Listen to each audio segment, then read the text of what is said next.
Bonjour, je suis Yuma Moudra, je vais parler du mandala des 5 sagesses dans le cadre de la danse Adwaita Network. Donc, le terme mandala est assez connu, donc même si c'est difficile de donner une définition définitive au terme mandala, on connaît la possibilité de créer une structure qui serait comme une harmonisation de plusieurs éléments comme les 4 directions et le centre ou différentes formes dans l'espace, donc l'espace libre, complètement ouvert et sans caractéristiques, mais qui est potentiellement fertile de toutes sortes de manifestations, hein, comme par exemple le cosmos, comme par exemple tous les êtres, comme par exemple les structures, les cristaux. Et donc, quand un être humain utilise son intelligence pour placer quelque part son esprit, pour le reposer, pour le diriger vers cette harmonisation des formes, il peut en même temps créer à l'intérieur de lui-même une connexion avec cette harmonie naturelle. Donc, c'est-à-dire que c'est un processus artificiel, mais qui donne la possibilité à un moment donné de rentrer par une brèche, et c'est de cette brèche dont je voudrais parler, de rentrer dans une brèche qui permet à la conscience de s'expérimenter elle-même directement. Donc, je veux aller au cœur du sujet. Je pense que c'est très très important parce que je pense que les outils qui viennent sans doute d'une sagesse très très ancienne qui n'avait pas le même nom à l'époque probablement, mais que maintenant on connaît comme le bouddhisme tibétain, le Vajrayana, qui est très connu pour ses bannières de prière de 5 couleurs en général. Même si vous n'y connaissez rien, vous avez peut-être remarqué ces 5 couleurs qui se succèdent.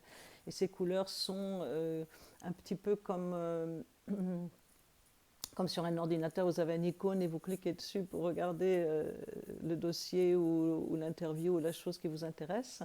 Eh bien, ces 5 couleurs sont comme des lieux par lesquels on peut se connecter à ces 5 sagesses, surtout si justement on a déposé sa conscience dans ces 5 couleurs, par exemple.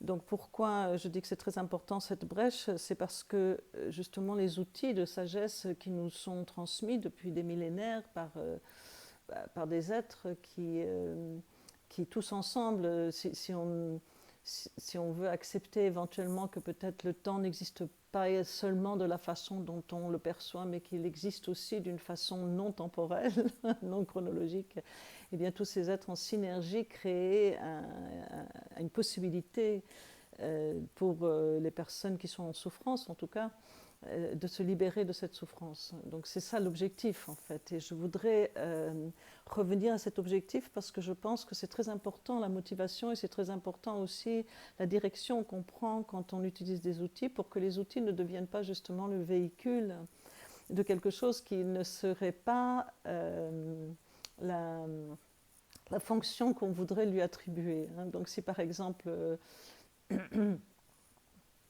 je ne sais pas moi, vous avez acheté une machine à laver et finalement c'est devenu la maison du chat.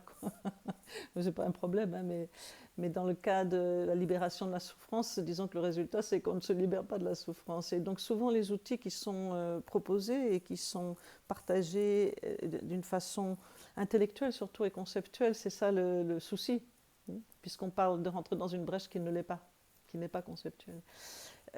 Donc, si on perd de vue cette nécessité de se dénuder de notre habitude à être rigide ou fixe ou complètement inébranlable dans une façon de voir le monde et sans le remettre en question, sans remettre en question notre propension naturelle à projeter tout le temps notre propre version d'une chose qu'on observe, et ce qui est une des caractéristiques des découvertes de la physique quantique que j'estime extrêmement importante à contempler.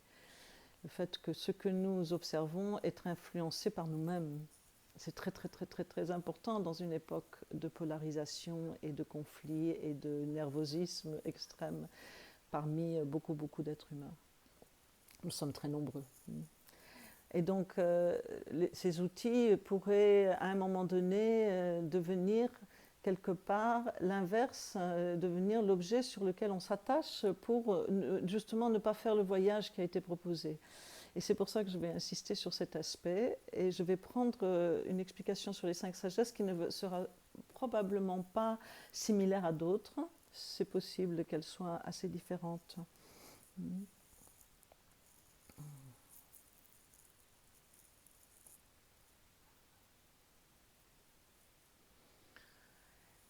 Donc, la voie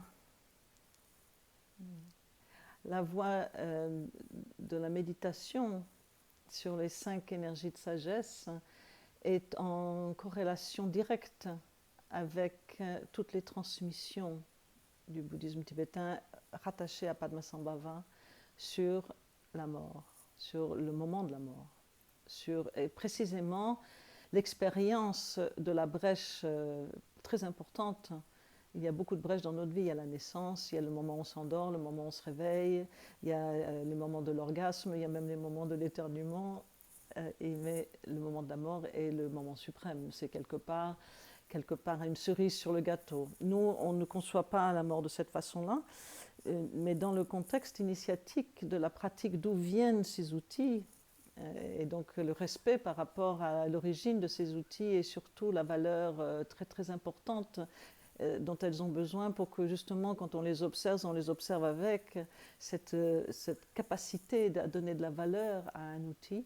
Elles sont rattachées à une préparation que de notre vivant nous faisons pour vivre le moment de la mort comme un présent qui serait un cadeau, puisqu'on pourrait se libérer vraiment d'une façon puissante des causes de la souffrance. Et les causes de la souffrance, dans ce cas, sont englobées sous le terme ignorance.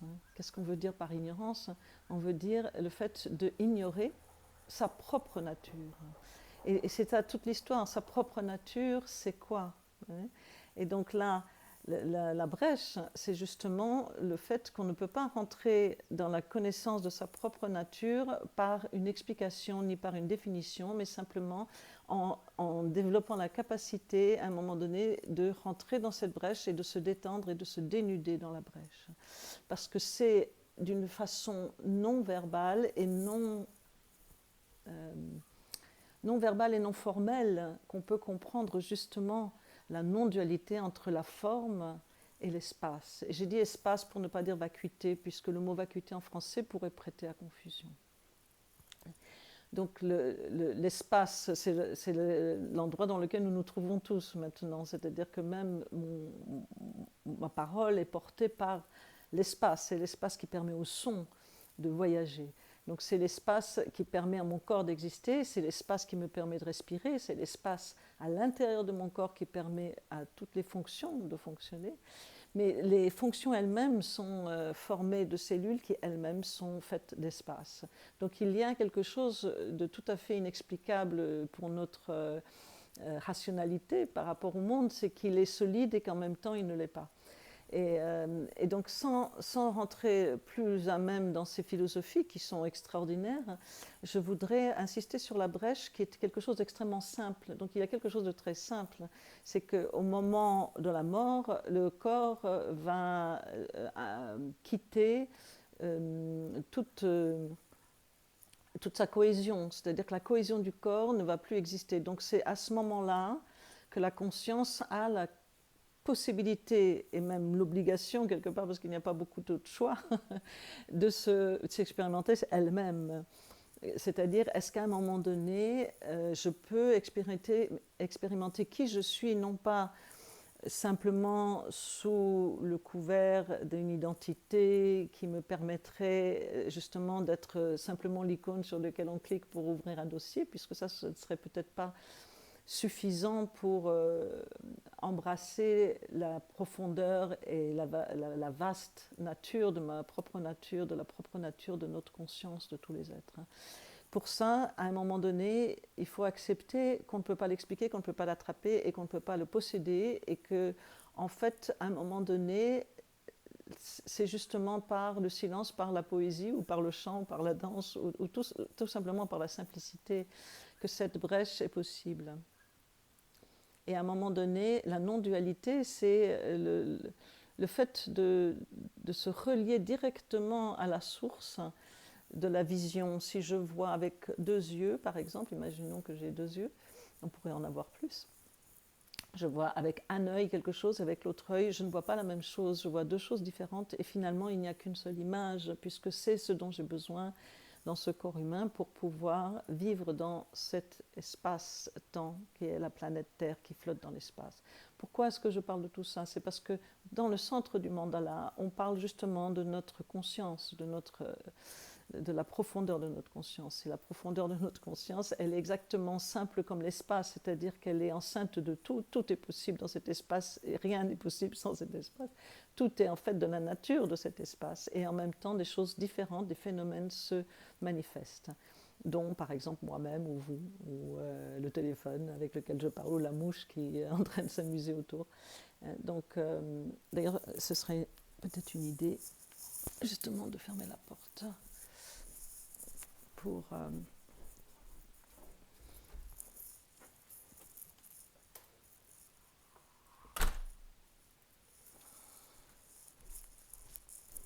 donc à un moment donné, quand on se détend, mais on se détend sans s'endormir, donc ça fait partie des possibilités, c'est-à-dire de pouvoir à un moment donné ne pas être occupé, ne pas être dans une dynamique de production ni d'action avec l'esprit, et qu'il se détende cet esprit, qu'on se détend dans sa clarté, c'est-à-dire qu'il est plutôt réveillé, plutôt présent que absent ou en train de divaguer. On ne peut pas l'empêcher de divaguer parce que si vous voulez que votre esprit se détende, vous ne pouvez pas le brusquer, vous ne pouvez pas le maltraiter. Donc ça, c'est la première chose, c'est que le centre du mandala, il est là. Et si on ne comprend pas le centre du mandala, on ne comprend pas tout le mandala, puisque le centre du mandala, en fait, il représente la nature même de tout le mandala en entier. Le mandala lui-même représente tout l'univers, toutes nos expériences. C'est quelque chose, c'est un petit objet qu'on a fabriqué. Cet objet, ça pourrait être notre corps, c'est un mandala, notre corps. On ne l'a pas fabriqué volontairement, il s'est fait d'une façon miraculeuse, il s'est fait lui-même.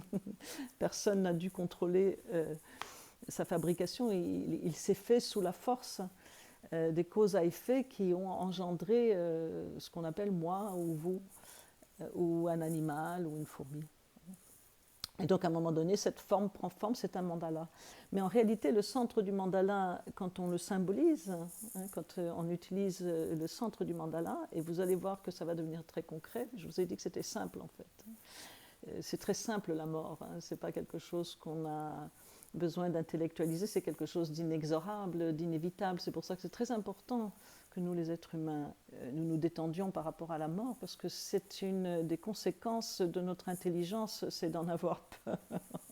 Même si on n'en a pas conscience qu'on a peur, on en a peur parce qu'on projette tout le temps l'idée d'un futur et donc l'incertitude, n'est-ce pas, de notre continuité. Donc à un moment donné, ce centre du mandala, comme il représente justement l'espace, il n'est pas attrapable, il n'est pas nommable, il n'est pas...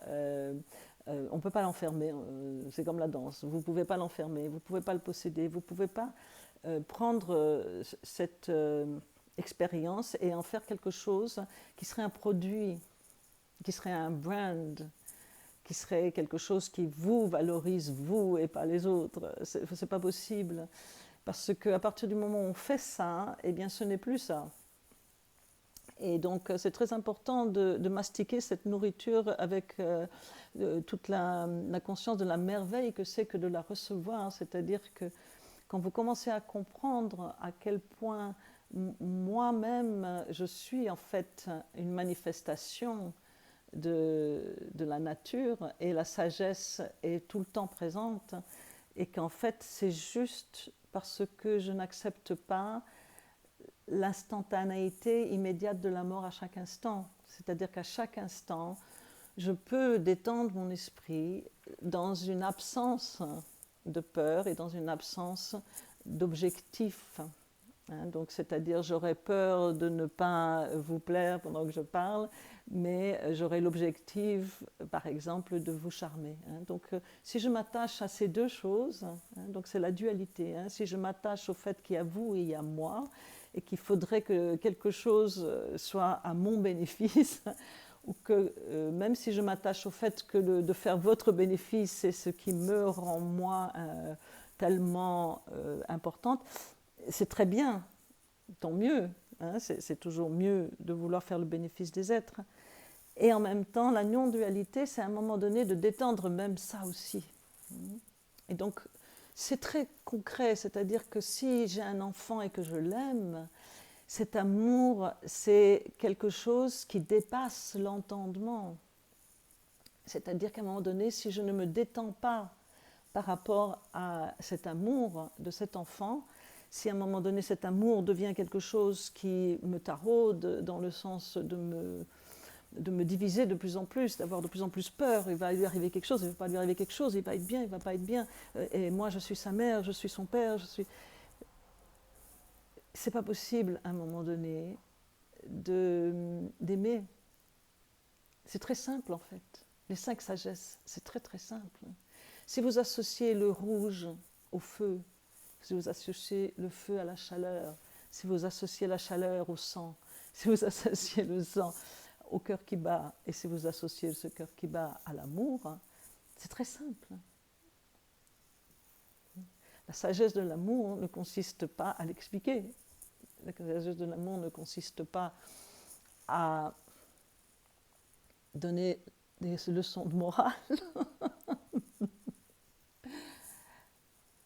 Ça consiste à voir directement, c'est-à-dire la conscience, quand elle est dans cette qualité d'amour, de sa capacité à la chaleur, c'est-à-dire c'est la manifestation d'une qualité de notre conscience, puisque notre conscience n'est pas indépendante de tout l'univers, de tout ce qu'on vit, de notre corps. Et bien quand vous détendez votre conscience dans son état chaleureux, dans son état aimant comme aimanté, comme magnétique, comme magnétisé. Vous voyez, toutes ces choses, c'est très très simple, elles sont là, elles sont tout le temps là. C'est le corps humain en plus, comme nous sommes des mammifères, nous sommes chauds, nous avons un corps chaud.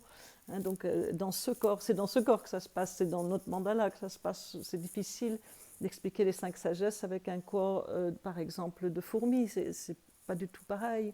Donc nous, cette chaleur, pour nous, elle parle du cœur, elle parle du sang, elle parle de la... Souvent, très souvent, on parle de la féminité à travers le rouge et le feu et la chaleur. Et en fait, on ne peut pas l'attraper, on ne peut pas l'expliquer. Donc vous ne pouvez pas expliquer la sagesse.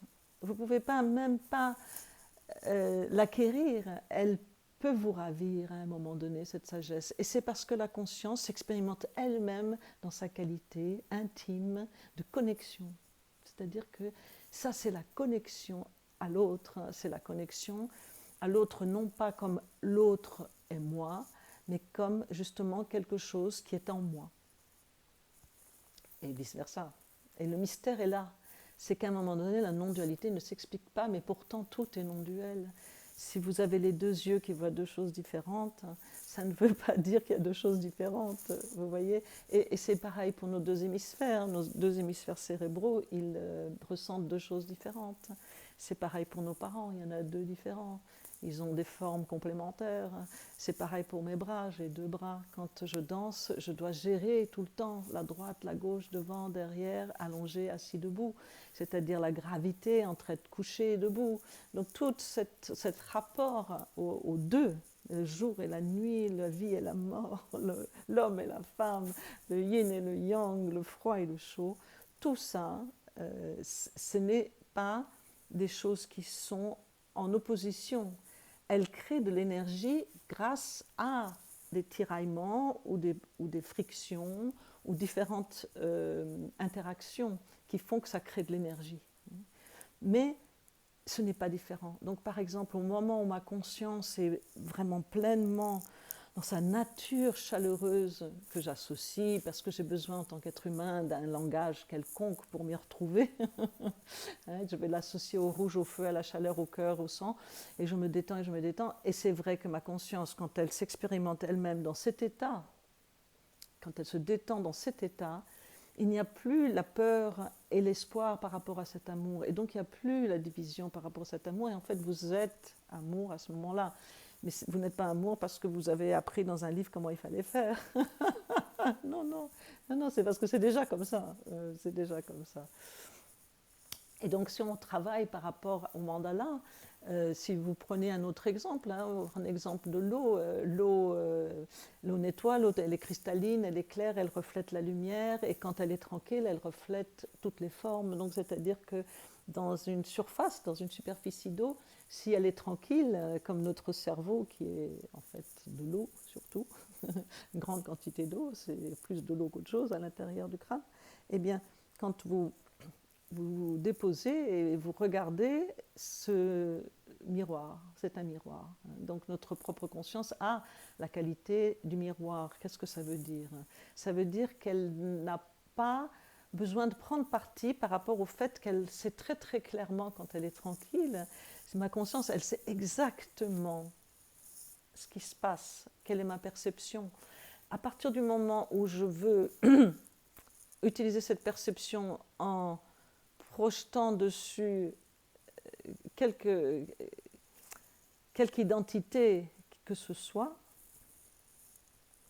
quoi que ce soit, le miroir, il ne vous a jamais ajouté quoi que ce soit. Ce n'est plus une sagesse, ça devient plutôt une forme acérée, pointue, tranchante d'intelligence. Et donc cette intelligence, à nouveau la même chose que l'amour, à partir du moment où le jeu est joué, toi, moi, l'autre, mon intelligence, je tranche, eh bien, il n'y a plus le rapport de cette clarté de ma perception qui voit les choses telles qu'elles sont, mais au contraire d'utiliser ma capacité, ma conscience qui a cette capacité de voir les choses telles qu'elles sont, puisque nous, les êtres humains, on a une conscience, une perception absolument extraordinaire. Nous avons un vrai trésor sous forme de nous-mêmes. C'est-à-dire que soi-même, le trésor, on l'a déjà, si on veut bien s'en occuper. Eh bien, cette intelligence-là, elle peut, à un moment donné, devenir extrêmement claire. Et c'est-à-dire que je peux comprendre toutes les choses en me détendant dans la nudité de cette conscience. Voilà. Donc c'était un premier abordage. Je ferai une autre vidéo plus tard puisque j'ai plus de batterie. En plus c'est bien 20 minutes, ça nous suffira. Et donc le mandala, vous avez l'eau, le feu, l'air et la terre, et au centre donc l'espace. L'espace, c'est pas exactement l'espace en tant que chose, c'est la nature même de l'infinitude, l'infinitude de notre esprit, l'infinitude de notre sensation d'être. Nous avons cette sensation d'infinitude, cette sensation de... Moi, je sais que depuis enfant, je l'avais, je pense que la plupart des personnes, nous l'avons. C'est quelque chose en nous qui est éternel, mais n'est pas un éternel dans le sens justement de lui donner un futur et un passé. Il est éternel en ce moment, tout le temps. Et il n'a pas de limite. Et donc c'est ce qu'on exprime quand on est artiste. On exprime nos émotions, on appelle ça nos émotions, mais en réalité, si tu grattes un peu, l'émotion, c'est la problématique de l'absence. On voudrait tellement posséder cette éternité ou cette infinitude ou cette chose qui n'a pas de limite, mais en réalité, nous nous en sentons complètement séparés parce que nous avons tout le temps l'habitude d'avoir besoin sans arrêt de nous compliquer l'existence. Et donc nos émotions deviennent l'expressivité de la division au lieu de devenir justement l'expressivité de l'inverse. C'est-à-dire qu'on pourrait utiliser l'apparence de la division. C'est ce qu'on peut faire quand un artiste justement rentre dans ce qu'on appelle l'art du dharma, c'est-à-dire qu'il va utiliser l'expressivité de la division pour créer quelque chose qui à un moment donné exprime justement l'absence de division.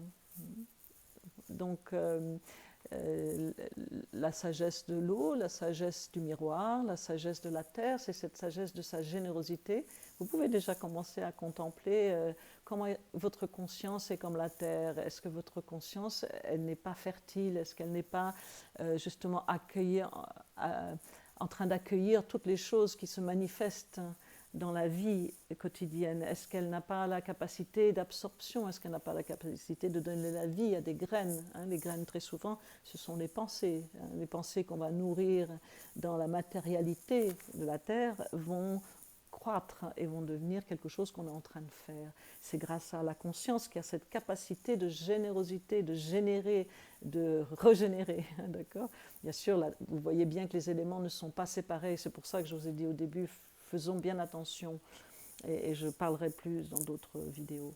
Et faisons bien attention à ce que cette manifestation de mandala à travers des outils, à travers une connaissance, ne nous donne pas l'occasion d'à nouveau nous mettre un label, je suis ceci, je suis cela, tu es ceci, tu es cela, ce qui est très amusant, mais en même temps, le problème, c'est qu'à un moment donné, quand on utilise les outils en les vulgarisant de cette façon, ils perdent complètement leur fonction, et vous avez votre machine à laver qui est devenue un lit pour le chat au lieu de laver les vêtements. D'accord. C'était un exemple un peu drôle, mais bon. Donc je parlais de la terre, et ensuite le feu, on en a déjà parlé, l'amour, la chaleur, et comment ça peut devenir une déviance. C'est ça qui nous intéresse aussi. Comment est-ce que ces déviances deviennent une façon de travailler avec ça? C'est-à-dire que tout ce qu'on appelle nos défauts deviennent l'endroit par lequel on trouve la brèche. C'est dans nos émotions négatives, entre guillemets. Pourquoi négatives? Parce qu'elles nous divisent, elles nous font souffrir, elles font souffrir tout le monde. Et bien c'est là qu'on peut trouver une brèche. Et c'est ça qui est super intéressant. C'est de trouver la brèche dans la difficulté. Parce qu'en général, la sagesse, on a du mal. C'est pas évident. Si c'était le cas, ça se saurait. Si c'était le cas, vous n'auriez probablement pas le même genre de manifestation. Par exemple, Internet serait devenu quelque chose d'absolument extraordinaire et ne serait pas devenu une espèce de grande confusion comme c'est maintenant. Mais voilà, c'est cette confusion, c'est dans cette confusion, donc le mandala c'est l'ordre et la confusion, le chaos, c'est dans ce chaos qu'on trouve les brèches, et c'est dans les brèches qu'on trouve la façon de détendre la conscience pour qu'elle se re-expérimente elle-même. Et ce qui est merveilleux là-dedans, c'est que ça n'en termine jamais, vous n'allez jamais terminer ça, la méthodologie des Dakini ne sera jamais détruite. Donc c'est la phrase que j'ai entendue dans un rêve, et elle veut dire ça, elle veut dire qu'il n'y a pas quelque chose dans ce dont je parle qui puisse être perdu ou qui puisse être détruit. C'est pas possible, on aura toujours cette possibilité. Mais il faut absolument comprendre que ce n'est pas une recette de cuisine, c'est pas quelque chose, on dit vous allez être plus heureux ou moins heureux grâce au fait que vous avez fait des mandalas. Oui, d'accord, mais ce n'est pas fait pour ça. C'est fait pour se libérer des causes de la division, de la souffrance, et que la conscience se retrouve elle-même. Ce n'est pas fait pour faire de moi-même encore une identité encore plus capitonnée, non, pour qu'à la fin je ne sais même plus sortir de cette espèce de cocon. Alors pour terminer, parce que je disais ma batterie va sans doute terminer, pour terminer, parlons juste un petit peu quand même aussi de l'air. Et donc l'air, c'est facile à comprendre. L'air, on ne le voit pas, mais il est partout, il souffle. On le sent entre les vêtements et la peau, le souffle, mais aussi la fonction de mouvement. Donc la fonction de mouvement de l'eau, de la lymphe dans le corps, la fonction du mouvement de toutes les fonctions de nos organes. L'eau est liquide, mais par contre le vent, le souffle, lui, il représente quelque chose qui ne se voit pas. Ce n'est pas une chose, c'est déjà très très subtil, mais c'est un mouvement. Et donc par exemple, quand le vent souffle, on ne le voit pas, mais on voit qu'il fait bouger les choses, ou on entend le son qu'il produit. En même temps, le vent, c'est celui qui va faire justement bouger les choses. Et voilà. Et donc c'est la sagesse. Au niveau de la sagesse, le vent est très très très particulier, parce qu'en fait, au niveau de la sagesse, il représente la perfection de l'action qui n'a pas d'ego. Et donc là, c'est presque impossible à comprendre. Ça veut dire que tout d'un coup, les choses se font de façon magnifique et parfaite, parce que justement, on ne les a pas faites avec cette division, cet ego. Donc c'est très difficile à comprendre. Par contre, la névrose de celle-là, de l'action, elle est facile à comprendre, elle est partout. Donc le côté peut-être plus romantique, ça serait le chef d'orchestre. Donc c'est la capacité de mettre ensemble des choses et de les faire, de faire qu'elles créent quelque chose, elles deviennent quelque chose. Et bien sûr, la névrose, ce serait la société dans laquelle on pense qu'il faut tout le temps se dépêcher, tout le temps faire quelque chose et tout le temps être stressé et puis devenir paranoïaque et puis construire des armes qui sont suffisantes pour détruire au moins 1000 fois quelque chose qui est là et qui en plus t'as rien fait. Donc c'est tout un tas de possibilités au niveau de l'esprit. Quand la conscience ne se reconnaît pas elle-même et quand elle n'est pas en connexion avec la source, avec sa véritable source, peu importe comment vous aimez l'appeler, c'est pas important. N'utilisons pas cette source pour nous diviser non plus, n'est-ce pas? Eh bien, quand vous reconnaissez la source, l'action devient parfaite et sinon, non. Sinon, elle devient justement inquiète, elle devient précipitée, nerveuse, très nerveuse, et tout le temps à l'affût de quel est l'ennemi, quel est le danger, quelle est la difficulté, qui c'est qui va m'empêcher d'arriver à mes objectifs. C'est une flèche, hein, vous voyez la flèche, elle va, mais elle ne veut absolument pas qu'on l'empêche d'aller. Et en même temps, si la flèche, si vous êtes quelqu'un qui tire une flèche, au moment où il n'y a plus de séparation entre vous, votre flèche, votre arc et la cible, en fait, il n'y a même plus rien à faire. Vous lâchez la flèche et elle va toute seule. Et on lâche toujours une flèche. Hein. Vous n'avez jamais vu quelqu'un courir avec sa flèche. Donc, c'est ça la sagesse de l'action. Et pour trouver la sagesse, justement, on utilise les brèches à l'intérieur de l'inverse, c'est-à-dire à l'intérieur de tout ce qui n'est pas la sagesse, c'est-à-dire le conflit, c'est-à-dire le souci, c'est-à-dire les différentes manifestations que les 5 énergies nous font tournoyer à l'intérieur de nous. C'est un tumulte. C'est un tumulte. Je t'aime pas, tu m'aimes pas. Le divorce, hein, le divorce du deux. Hein, donc, c'est tout à fait possible et c'est indestructible, c'est tout le temps là, donc c'est quelque part une bonne nouvelle, n'est-ce pas? Et en même temps, c'est très difficile parce que c'est tellement simple, c'est pas compliqué. Ce qui est compliqué, c'est notre nécessité de comprendre comment je vais m'y prendre. Ça, c'est compliqué parce que nous sommes compliqués. D'accord. Mais la chose dont je parle ici, elle n'est pas du tout compliquée. Et c'est vrai que les outils artistiques avec le corps, la danse, la créativité, et les joignant à des exercices physiques de transe ou de méditation, ça permet de vraiment faire le voyage d'une façon qui n'est pas intellectuelle et donc du coup qui peut vraiment devenir beaucoup plus incarné et beaucoup plus direct de mon point de vue évidemment. Hein. Mais bien sûr évidemment que nous avons besoin de l'intelligence justement pour trouver notre chemin dans toutes ces différentes expériences. Je vous remercie et j'espère que cette vidéo sera utile.